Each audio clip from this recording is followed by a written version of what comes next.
เดี๋ยวพอครัวเฮาโซฟีมือไปยั่วเลยพี่น้องนี่หมึกเน้นแต่ตะกินบ่พี่น้องนี่ได้สบายดีพี่น้อง สวัสดีค่ะพี่น้องจ๋ามาพบกับซ่องสาวตุ๊กชาแนลอีกคือเก่าเด้อ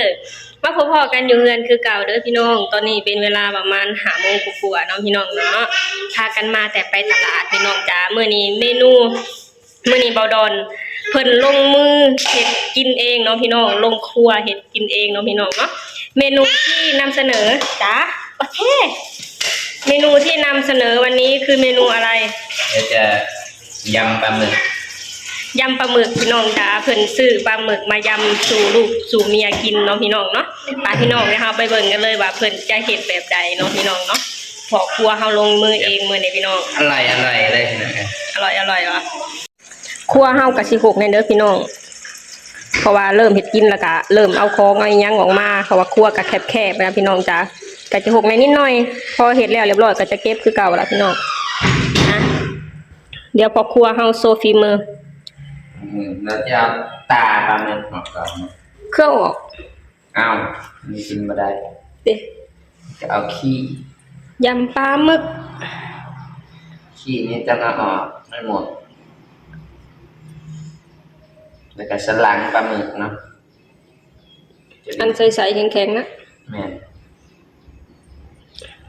กันเพิ่นซื้อปลาหมึกมาจักโลนะโลนิดๆเนาะโลนิดๆเนาะโลนึงอันโลเท่าใดก็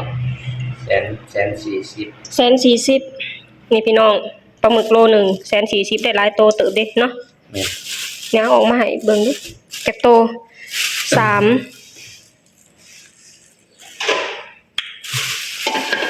เอ้ยก็สิเอาจานเป็นถ้วย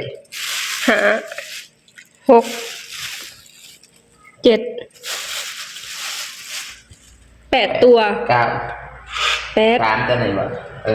8ตัวพี่น้อง8ตัวต่อโลนึงโลนิดๆพี่น้องจ้ะ140เอ้ย140 140เนาะพี่น้องเป็นเงินบาทเท่าใดคิดเป็นเงินบาท205 บาทเนาะพี่น้องโลนึงพอซื้อบ่1 กิโลพอซื้อบ่จะพอซื้อบ้านเพราะว่าบ้านเฮามันก็ซื้อราคาถูกกว่านี้ก็บ่ได้อีกแล้วมาพี่น้องให้พ่อครัวโซฟีมือมื้อนี้เพิ่นบอกว่าเดี๋ยวจะจัดการเองเพิ่นว่าเดี๋ยวจะเฮ็ดให้กินน่ะซะแต่กินอาหารผัวเฮ็ดในรอบจักปีแล้วเนาะรอบ2 ปีแล้วพี่น้องโอ๊ยรอบ2 ปีว่าซั่นรอบ3 ปีเพราะว่าสตูมันอยู่บ้านคนเพิ่นปี1เนาะรอบ3 ปีแล้วพี่น้องเอ้ยจะมาอยู่บ้านจักปีแล้วปีกว่าเนาะปีปลายแต่ก็บ่ได้เคยเฮ็ดเลยนะในรอบ2 ปีซะพี่น้องเอ้ยในรอบ2 ปีกว่าๆที่เบาดอนเพิ่งจะมาเฮ็ดกินให้เมียกินเพิ่นก็บ่มีเวลานะพี่น้องแต่ว่าตอนอยู่ไทยนะเพิ่นเฮ็ดให้กินตลอดอยู่เพราะว่าอยู่นำกันตลอดเวลานะขึ้นก็ขึ้นพร้อมกันลงก็ลงพร้อมกันเฮ็ดงานกะแต่ว่ามาอยู่บ้านผัด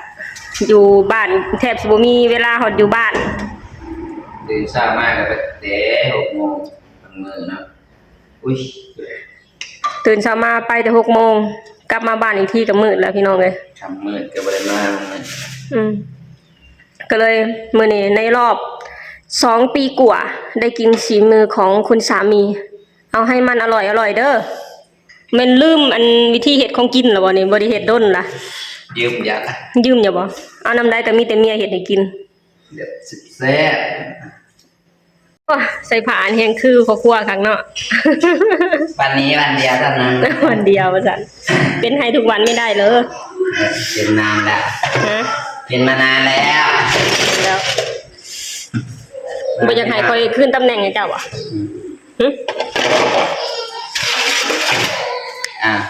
อันนี้อย่าพยายามใส่ก็ใส่เลยพี่น้องเด้อผงชูรสเนาะแต่ว่าห้ามใส่เกลือเพราะว่ามันไม่ได้เกลือนิดนึงก็ได้เพราะว่าให้มันจางเกินไปแล้วจ้ะอันนี้ก็คือมีหัวชิงไคแล้วก็ใบมะกรูดต้มปลาหมึกกันนะ ไม่ใช่ไปว่าโมเมนต์ต้มลวก ลวก เป็นว่าลวกเลยดีกว่าอืม ใส่น้ำน้อยเนี่ย เอาแล้วสิลวกลงมันเลยนะ ลวกโดนบ่เนี่ย บ่เดินเสร็จแล้วลวกแค่ให้มันปุบพอบสุกไว้พอบดิบหน่อยนะ พอบ่ดี มันจะลวกแบบนี้เลย นะมื้อนี้สตุกเป็นลูกมือ เดี๋ยวเราจะมาล้างผักกัน ล้างผักกับล้างพริกนี่พี่น้องพริกแดง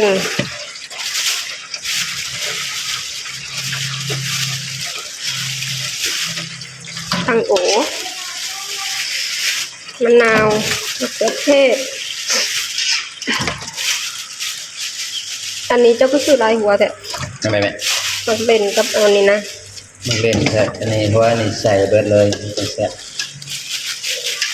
ลืมชื่อเป็นเห็ดอะนะหลายชื่อเห็ดอันนั้นนะที่เขามาแนะนำนะ เป็นพวกนู้นนะ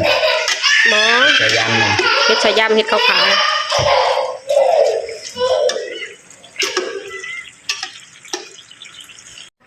มาพี่น้องลวกแล้ว จะลวกตามนี่ก็บ่มีพริกนะ หึ นี่ก็บ่มี ว่าสิซื้ออยู่ ไปยำใดก็บ่ได้ซื้อจักเทื่อเดี๋ยวลงตลาดสิซื้อมา พออันตักออกมาแล้วก็คือเริ่มซอยแล้วมันบ่ตอนต่อไป คืออะไร ได้ตอนนั้นพี่น้องแค่ใส่ก็รู้สึกว่าแซ่บแล้วล่ะ หอมให้หอยบ่ เอาไม่ห่อยอันนี้ปาดมันเอาทิ้งเพราะว่าเรากับเคย ปากมันคือบ่กิน น่าสิบ่เป็นจะกิน เด้ มันแข็ง มีหอดแขวเนาะ ที่จริงแล้วปลาหมึกอ่ะถ้าบ่ได้เละแบบนี้มันสิสวยงามกว่าได้ก็คือคนคัดจกเอาให้แม่มันสิเป็นบ้องครับเนาะ เจ้าคือแล มันออกเงี้ยพอก็เลยจกเอาแต่พอเวลากระชายจะเป็นบ้องแบบนี้เด้เวลาในอาหารนี่ล่ะ นั่นแหละก็นึกว่าเจ้าสิเฮ็ดเป็นบ้องเลยได้ จกเลยเห็นไหม เนี่ย ครับสวยงามเดี๋ยวจะไปได้กระแสดีกว่า หลังจากซอยปลาหมึกแล้วก็สิมาหั่นผักเด้บัดนี้ หอม พอครัวเราจะมาหั่นผัก หั่นหัวหอมใหญ่ แล้วก็มะเขือเทศ ก็หอมใหญ่ที่ใส่ได้หลายเพราะว่า อย่าเฮ็ดแบบยาวเด้อ มันมาอยู่ไปนี่บ่อย หึ จะยังหันไปได้ บ่เฮ็ดยาวมันนั่นน่ะยาวเฮ็ดไปได้ก็ได้ ใช่ บ่เฮ็ดมันนั่นน่ะมันน่ะ จิ้มไปนี่ เฮ็ดแบบนั้นมันยาวโพด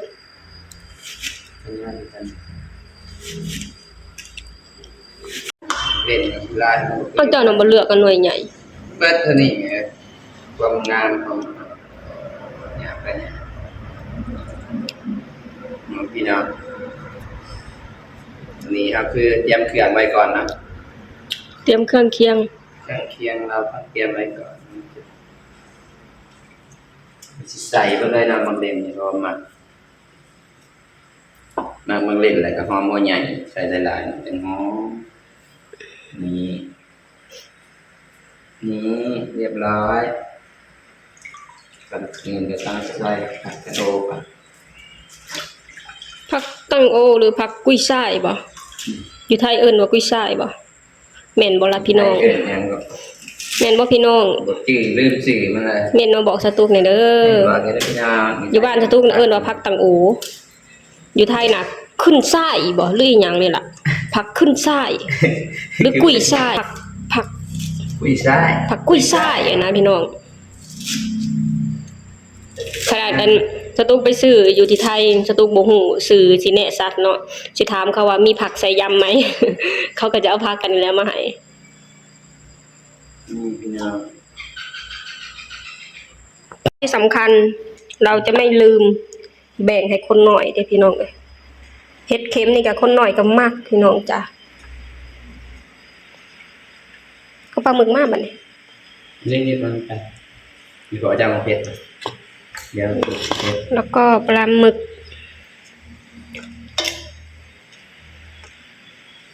นี่โอเค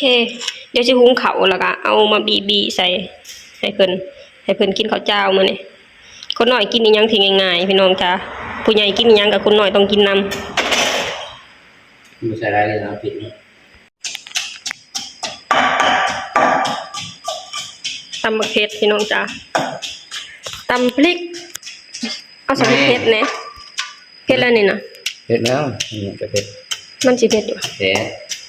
นี่พี่น้องตำมะพริกเขาต้องบ่ตำมุนแต่ตำแบบเอาประมาณนี้เลยเพราะว่าตำมุนหลายมันสิบ่มีสีสันมันก็ใส่ผงชูรสลงไปเลยผงชูรสนี่ก็ใส่หน่อยใส่น้ำเสร็จร้อย ใส่อีกมันยังแซ่บหลาย แล้วก็แตรตัวตรงนี้น้ำตาล น้ำปลารับรองว่าเค็มจะมีน้ำตาลนิดหน่อย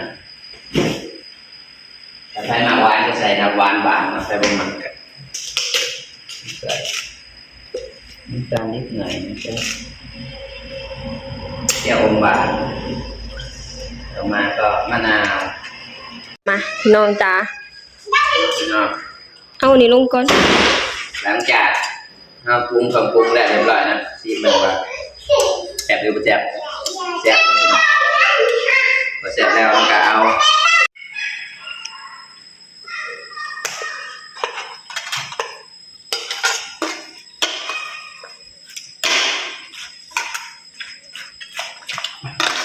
รสชาติที่ว่าโอเคเลยนะ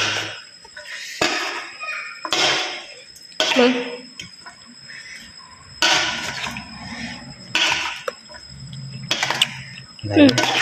อร่อยโอเคไปกินกันพี่น้องมาทีนี้ มา ครับ แค่ปะ สีแมงมันเราสีมันกันสุดยอด ไปพี่น้อง นี่ เสร็จแล้ว ตักเข้าไปกินเลย มันจะใส่ถาดใหญ่ๆนี่เลย ยั่วๆเลยพี่น้องเนี่ยหมึกเน้น ที่แรกเขาจะบอกอยากให้ใส่เส้นนะบดอนเลยว่าบดอนเอามาใส่เอาแบบนี้เลยเป็นไรเนาะ ๆถอกลงรถโอเคมาจับขึ้นมาเบิ่งนะจับขึ้นมาเบิ่งนะยกมาโซนนะนี่พี่น้องจ้า จะเป็นประมาณนี้ ไปตะกินบ่พี่น้องนี่ ได้ ไปพี่น้องไปกินน้ำกัน มาพี่น้อง อร่อยน้ำกันอ่ะนี่หมูจั่ว แค่ว่าอะไรได้เบอร์ที่ก่อนที่ไว้มาแจกต่อเลยแต่เนี่ยมันม้วนครับ เผ็ดย่างต้องเผ็ดเลย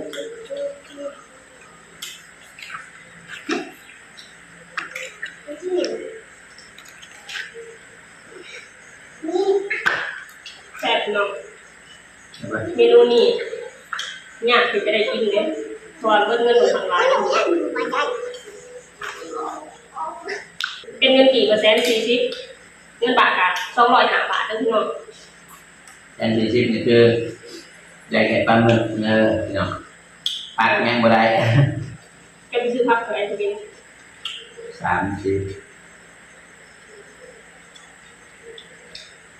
ได้เลยครับเจ้า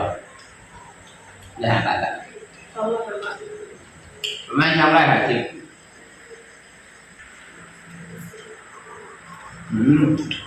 เพิ่ม แต่ปะแต่นี่หนวดมันพี่น้องจ้ะ โอ้แซ่บที่นั่นเลย พี่น้องกี่บาทเบิดเนี่ยปลาหมึกโล 1แล้วก็รวมทั้งของยำทั้งหมดนี่หมดไป 200ประมาณ50กว่าบาทนะพี่น้องพี่น้องกี่บาทถือแพงอยู่ไทยก็ประมาณเท่าไหร่พี่น้องโลปลาหมึกเป็นเปิดออกไปมันเป็นอย่างเป็นโตอ่ะ ไปเมืองกล้วย ปลาหมึกกล้วย กล้วย1 กิโลโลละ140,000โลละ140พี่น้อง ว่ามันเกินมานะเกินเหตุ3 กิโลแล้วเกินมาได้1มันนะเท่ากับ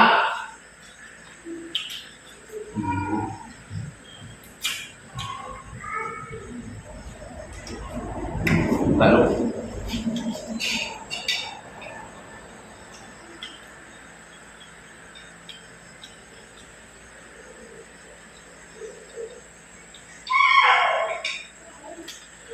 นั่นไงลูก นี่ข่าวหลานเลยข่าวหลานถูกไหมล่ะแต่พี่เมาเองยังมีสาธิตที่ค่อนข้างที่แซ่บๆเลยเนอะพี่น้องนิดหน่อย นี่แต่ฉันมาเล็กไม่นานเลยนี่เอาหมูนี่นางเรากินอยู่นี่ลูกกินเนี่ยเพื่อนเด้อให้บวกเลยจะบวกไม่ได้อะไรพี่น้อง กิน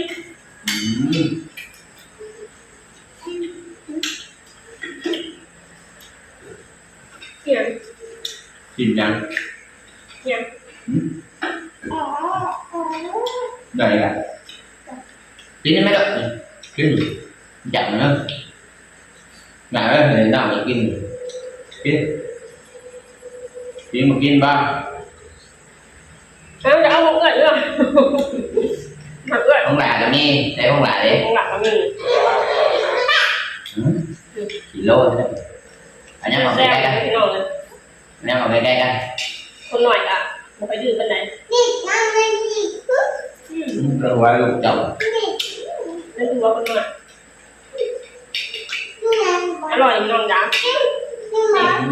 ต้องมือ ครับ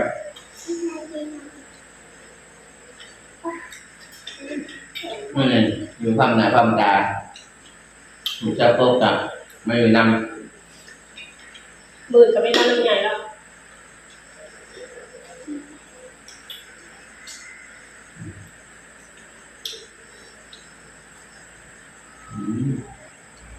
อะไร นี่พี่น้องดูอ่ะอันเลยโอเคพี่น้องมื้อนี้ทุกอ่ะได้เมนูแซ่บๆมาฝากของพี่น้องแล้วพี่น้องนั่นก็คือยำปลาหมึกเนาะพี่น้องคือทางครอบครัวเฮาเป็นคนลงมือเองเนาะพี่น้องในรอบ2 ปีกว่าเนาะพี่น้องคือบ่ได้กินฝีมือเพิ่นพอมากินกะสัตว์ไทยแซ่บอยู่พี่น้องเนาะพอใส่ได้เนาะพี่น้องเนาะถือว่ายังบ่ลืมวิชาถือว่ายังบ่ลืมวิชาเนาะพี่น้องเพราะว่าอยู่ในประเทศไทยน่ะส่วนมากน่ะจะเป็นบ่รอนเป็นคนเฮ็ดกินให้เนาะพี่น้องเพิ่นตึกเท่าตู้เองกะก็ขึ้นได้แล้วล่ะกะแล่นใส่งานเมาอย่างเดียวเลยเนาะพี่น้องคนหนึงเฮ็ดกินคนหนึงเฮ็ดงานเมาเนาะพี่น้องจะได้แบบว่าบ่ไว้เวลา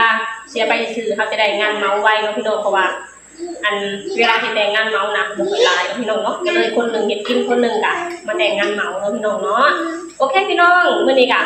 ทุกๆกะขอจบลงเท่านี้ก่อนเด้อฝากให้พี่น้องช่วยกดไลค์กดแชร์กดติดตามช่องสาวตุ๊กแชนแนลเด้อสบายดี สวัสดีครับบ๊ายบายลูกบ๊ายบายตัวใหญ่บ๊ายบาย